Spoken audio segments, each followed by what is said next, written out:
Baik teman-teman, selamat datang kembali. Pada kesempatan kali ini saya akan membahas analisa saham untuk minggu ini periode tanggal 3 April sampai dengan tanggal 7 April 2023. Tanggal 7 April hari Jumat tanggal merah ya.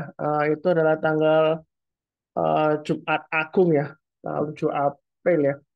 Jadi bursanya libur, jadi minggu ini hanya 4 hari ya. Saya akan bahas untuk saham perbankan untuk video kali ini. Ada beberapa video yang saya buat, playlistnya ada di video deskripsi di bawah ini ya. Bentar saya tampilkan untuk grafiknya.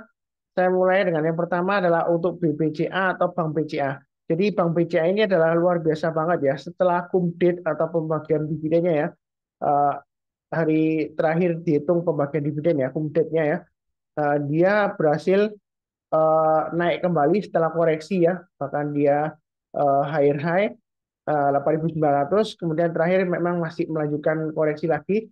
Jadi pada dasarnya sekarang BBCA dia di posisi 8.600 sampai dengan 9.000. Jadi di tengah-tengahnya ya, masih testing support 8.600. Nah, kalau mau buy BBCA ya, yang mau beli atau yang sebelumnya sudah jual seperti saya sudah jual BBCA ya. Kalau mau buyback itu ada dua pilihan. Kita bisa tunggu area buy a weakness sekitar 8.250 atau 8.075 yang paling bawah ya. Tapi 8.250 saya rasa sih masih ada kesempatan untuk dikasih. Kalau 8.075 mungkin agak susah ya. Seperti itu ya. Ya saya sih nggak mengharapkan turun nggak ya. Saya nggak pernah punya niat jelek mengharapkan turun. Tapi kalau misalnya mau buy weakness ya tunggu aja di area 8.250 atau 8.075. Nah buy weakness itu kita bukan berarti turun langsung buy. Enggak. Kalau turun langsung buy itu namanya bukan buy on weakness, tapi tangkap pisau jatuh ya. Jadi tunggu rebound atau mantul ke atas, kita barusan buy. Nah, posisi sekarang dia akan testing support 8.600. Nah, kalau di tengah-tengahnya, kalau mau buy sih boleh aja, tapi buy-nya bertahap aja, jangan terlalu banyak ya. Jadi kalau naik, kita tambah lagi atau average up, tapi kalau turun jangan di average down. Atau sekalian tunggu breakout ke atas 8.900, kalau dia naik, uh, kita buy ya, atau tambah lagi yang sudah punya, sebentar. Kemudian naik ke atas 9.000 breakout ya, maka dia akan menguji target berikutnya di 9.400. Itu untuk BBCA ya. Jadi sejauh ini untuk BBCA dia masih cukup menarik ya kalau mau buy ya. Memang tanggung ya di tengah-tengahnya. Jadi tunggu buy weakness saja atau tunggu di area 8.600 MA20-nya kurang lebih nanti ya. Jadi kalau dia eh, dikasih kesempatan ya, dia akan turun memotong MA20-nya dari atas ke bawah, kemudian kalau dia memotong kembali MA20 dari atas dari bawah ke atas ya, memotong kembali ya, rebound istilahnya ya. Maka di sana sebenarnya kita untuk buy. Jadi itu kurang lebih seperti itu untuk BBCA. Cukup ya. Oke, berikutnya untuk BMRI atau Bank Mandiri. Jadi ada yang tanya ke saya sebelumnya, Pak Sunar, kalau nggak salah tanggal 9 April ya, sebentar. Sebentar saya cek lagi ya.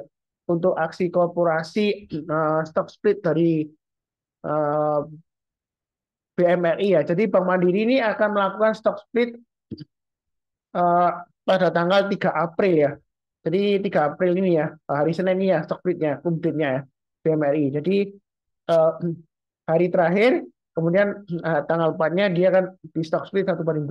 Nah kira-kira baik atau tidak Pak Sunar? Kalau kita lihat sebelumnya dari BPCA ya, ketika dia ada aksi korporasi stock split, dia naik tinggi ya, kemudian ekor panjang ke atas, sebentar saya zoom out aja, zoom in ya, supaya kelihatannya.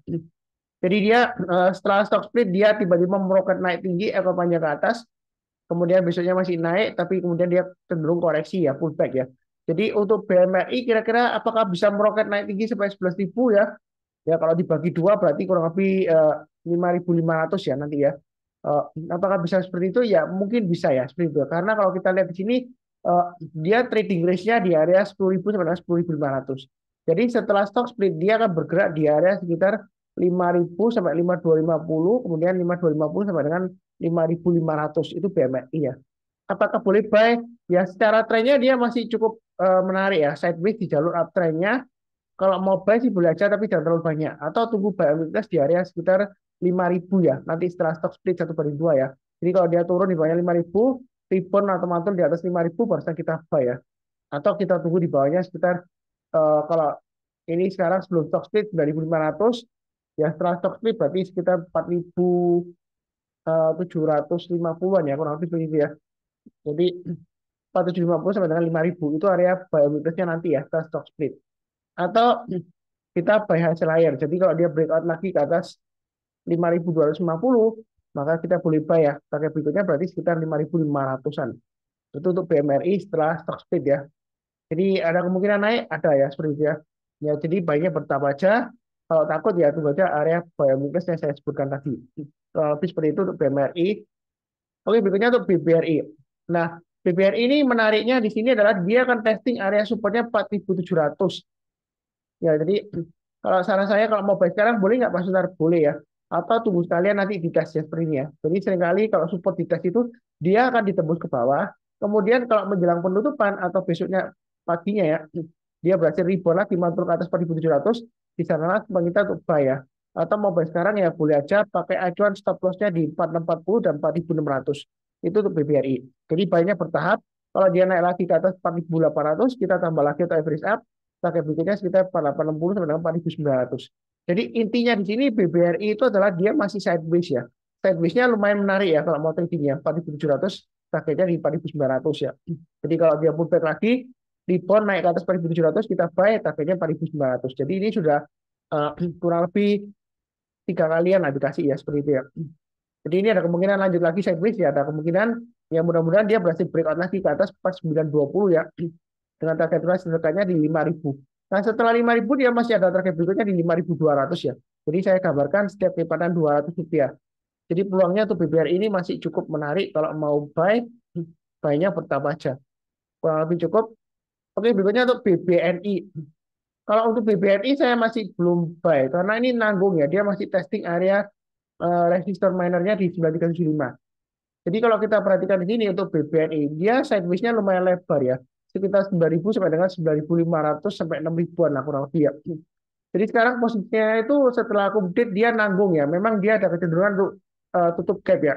Kalau saya sih kecenderungan untuk buy on weakness saja sekitar area 8825 atau 9.000-an ya. Ini area buy on weakness sudah saya gambarkan.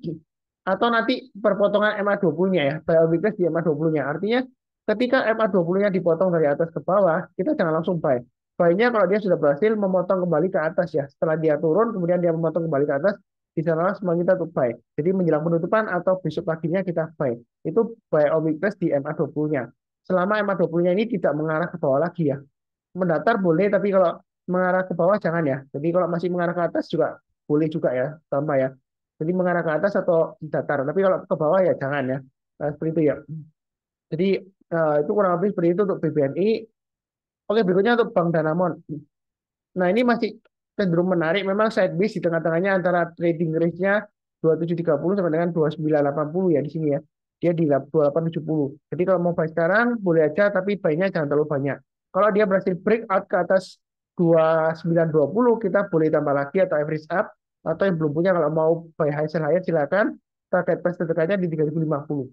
Nah, resisten 3050 ini memang cukup kuat ya, karena sebelumnya di sini dia naik, dia gagal turun ya. Tapi menariknya di sini kalau kita perhatikan sebelumnya, memang di sini gagal ya. Ini di sini nyentuh kemudian turun, di sini naik kemudian gagal ya. 2-3 hari berikutnya gagal. Tapi di sini sebelumnya ketika dia dari bawah ke atas, dia berhasil breakout, dia naiknya bisa tinggi ya, sampai 3770. Apakah ini ada aksi korporasi? Saya nggak tahu ya. Saya di sini fokusnya ke pergerakan harga sahamnya aja. Bagaimana dengan dividennya Pak Sunar? Saya nggak ngikutin ya. Terus terang aja untuk BDMN. Jadi nggak tahu dividennya tinggi atau enggaknya. Kapan rupiah saya nggak tahu. Silakan cek sendiri. Tapi yang menarik di sini adalah selama dia masih di di atas MA20-nya, di atas 2.800 masih cukup menarik. Kalau mau spekulasi buy weakness untuk BDMN atau tunggu sekalian breakout ke atas 3.050 ya. Nah, seperti itu ya. Ya paling cepat ya 2980 lah, boleh lah tambah lagi ya. Jadi naik ke atas 3.050 tambah lagi average up. Target price-nya di 3230, 3.400 dan 3520. Jadi kalau bicara mengenai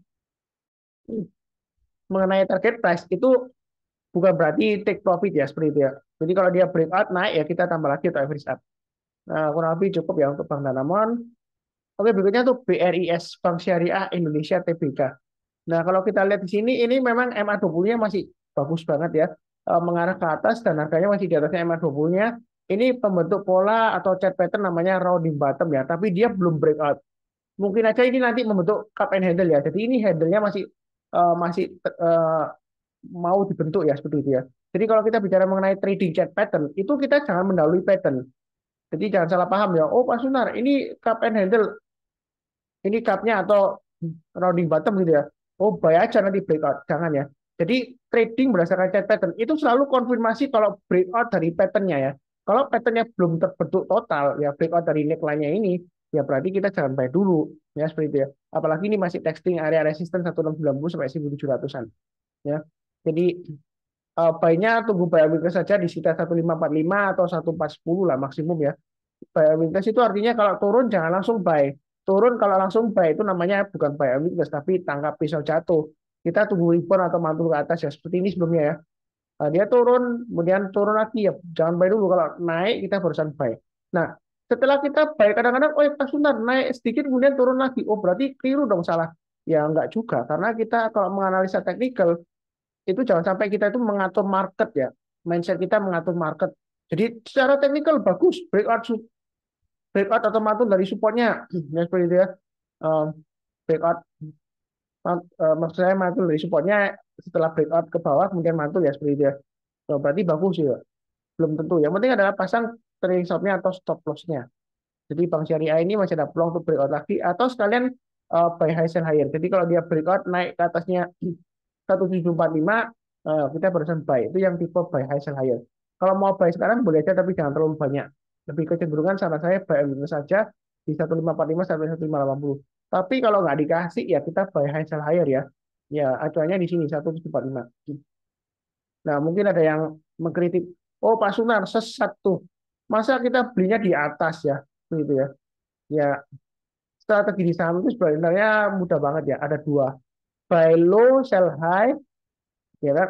Mungkin buy-nya di bottom dekat supportnya, kemudian rebound kita buy atau buy high, sell higher ketika dia breakout resistance-nya. Memang di sini dia gagal ya. Pak Sunar ini breakout 2-3 hari kemudian dia gagal loh Pak Sunar. Ya kita jangan kaku. Jika sebelumnya gagal, belum tentu kali ini gagal lagi ya. Tapi belum pasti berhasil juga. Yang penting adalah pasang trade stop dan stop loss. Ini kalau kita lihat di weekly-nya, ya kan? Ini masih cukup menarik kalau dia breakout ke atas ya, higher high lagi ke atasnya 1745 ya. Masih ada peluang untuk ke 2000 dan 2200 ya. Jadi baiknya tetap aja, jangan terlalu agresif, tapi jangan terlalu takut-takut apakah ketinggian atau ketinggalan. Saya ulangi sekali lagi ya, mungkin yang ikutin saya jangan bosan-bosan. Kita kalau di saham itu, baik trading maupun investasi, Anda beli dimanapun juga, entah itu di atas, di tengah-tengah, di bawah. Setelah Anda beli itu bisa aja langsung turun, bisa. Ya, misalnya uptrendnya bagus nih Mas Sunar, baik. Jadi tiba-tiba lu kok berbalik arah setelah saya beri, ya bisa aja. Bukan berarti analisa Anda salah, enggak ya seperti itu ya. Jadi jangan takut ketinggian atau ketinggalan, karena Anda beli di bawah pun bisa turun lagi. Contohnya seperti ini. Ini Mas Sunar, swing low, rebound, mantul ke atas, saya buy. Kemudian turun, memang dia nggak naik-naik ya, mungkin belum breakout, terus kemudian Anda hold. Ternyata lower low lagi di sini. Wah ini hijau Mas Sunar, dua hijau. Naik kan? Ya kan? Ya ternyata bisa lower low lagi kan. Di sini swing low-nya lower low. Karena kenapa? Karena ini memang MA20-nya masih mengarah ke bawah. Ya, jadi jangan sampai melawan tren. Nah ini di sini MA20-nya mengarah ke atas sudah mulai rebound, bagus ya jangka pendeknya. Jangka menengahnya ya sekitar dari awal tahun ini dia sudah mulai naik ke atas jadi mulai bagus ya. Jadi baiknya bertahap aja, jangan terlalu agresif tapi jangan terlalu takut juga ya. Seperti itu ya. Mudah-mudahan aja bisa breakout ke atas 2000-an ya. Nah, jadi menurut saya di sini selama dia masih bertahan di atasnya 1545 untuk BRIS ini masih menarik ya. Masih ada peluang untuk breakout ke atas 2000 ada ya. Targetnya di 2200-an. Tapi kita jangan terlalu optimis juga. Yang penting realistis ya. Jadi kalau dia turun kita jual dulu sebagian, turun lagi kita cut loss semuanya ya. Memang dinamika trading itu seperti itu ya. Jadi yang bersangkutan lewat channel sama profit jangan lupa subscribe, like, nyalakan lonceng notifikasinya. Kemudian seperti biasanya um, saya doakan selalu semuanya selalu sehat, damai, dan sejahtera selalu. Amin. Terima kasih banyak. Sekian. Jangan lupa cek video yang lainnya, playlistnya atau istilahnya podcastnya ya, istilah barunya YouTube-nya itu podcastnya ada di video deskripsi bawah ini ya. Kurang lebih seperti itu. Tetap semangat. Terima kasih banyak. Sekian.